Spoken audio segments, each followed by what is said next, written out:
കൊടുങ്ങല്ലൂരിലമ്മേ ദേവിയെ അമ്പരചുംബിയാകുന്നൊരു കാളി ചന്ദ്രകലാധരിയാകുന്ന കാളി കറുത്ത മുടിയഴിച്ചിട്ടു കണ്ണുകൾ അഗ്നിപോൽ താനെ ജ്വലിച്ചു ചെമ്പട്ടു വാരി വലിച്ചൊന്നുടുത്തൊന്നു പള്ളിവാൾ തേരിടുന്നേ ദേവിയെ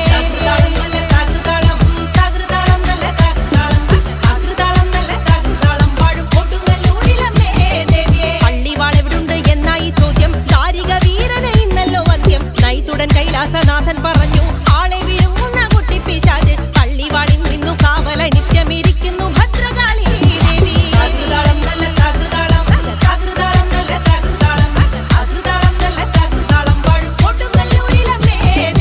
അതുകൊണ്ടു നിന്നെ അയക്കുവാൻ വയ്യ അതു കേട്ടു ശ്രീഭദ്രമെല്ലെ ചിരിച്ചേ പള്ളിവാൾ ചെന്നെടുക്കുമി കാളി പിശാചിനെ കണ്ടാൽ വിഴുങ്ങുമി കാളി നേരെ തിരിച്ചവൾ പള്ളിവാൾ ചെന്ന